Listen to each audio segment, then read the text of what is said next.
Hey guys, I am Fohammer, and welcome to another Warhammer video. Today I will cover 5 campaign tips that I hope will be useful to both newcomers and veterans of the Total War Warhammer series.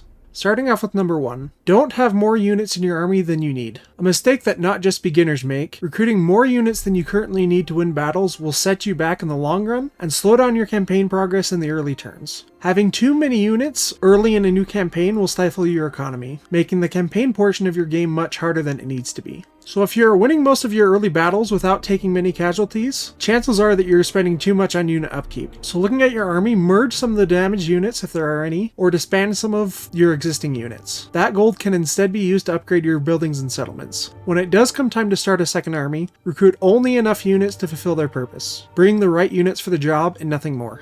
Number 2, empire building.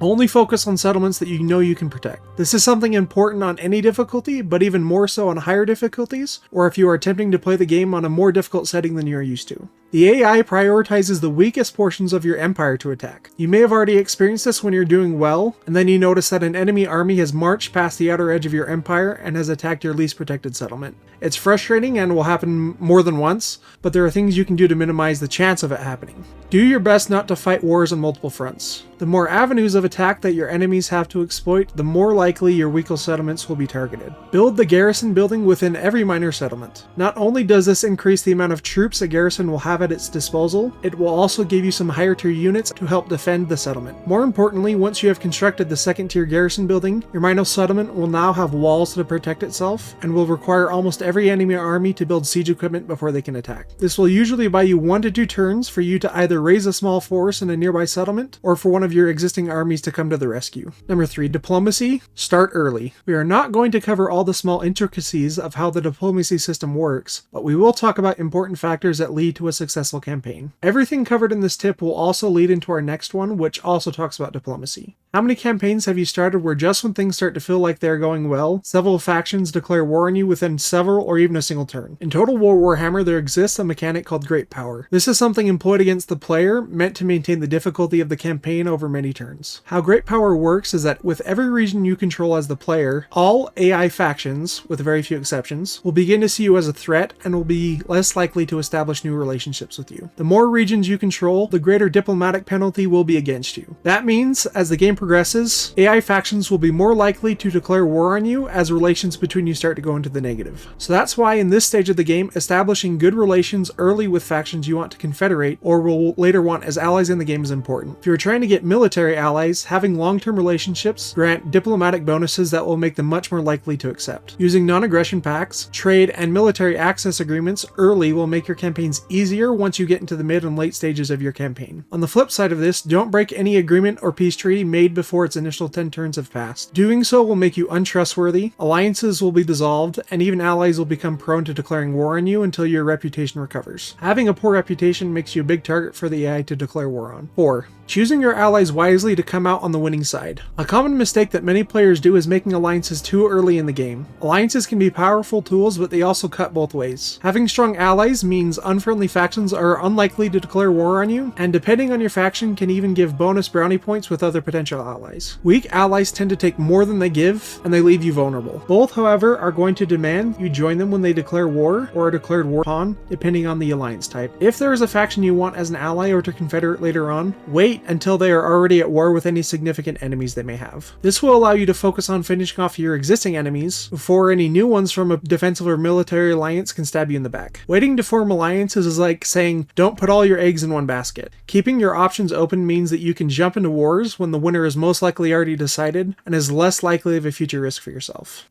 Don't make alliances with factions that dislike each other. If it comes to war between them, you will be forced to choose, or risk starting a war with both. Currently, the diplomacy system in Total War Warhammer will negatively affect your reputation no matter which of these agreements falls apart. So for example, you have a military alliance with one faction and then a non-aggression pact with another. When one of them declares war on the other, it will negatively affect your reputation even though you didn't start the war. And going on to number 5, Confederation. Only do it when you can handle the consequences. Confederation can be a huge boost to your overall campaign with new provinces, armies, and lords, but done at the wrong time it can be a huge setback or even spell disaster for your campaign. Almost every race receives a diplomatic penalty and negative public order when they confederate another faction. This drop in diplomacy can lead to war on borders you left unprotected, and rebellions caused by low public order in your less secure provinces. All the land you gain won't matter if you immediately lose portions of your existing empire to enemy armies and rebellions. So how to decide if confederation is worth it? When confederating minor factions, they tend to be easier to confederate, but in most cases they don't control enough territory to warrant the negatives you would get by doing so. If they do control provinces and regions you want, make sure you don't confederate them unless you can protect the new territory you will control. If their settlements are already at a higher tier, that means higher potential income and that garrisons can be quickly built to defend them. So just some scenarios: if they are already losing to a faction that you are also at war with, consider using them as a buffer zone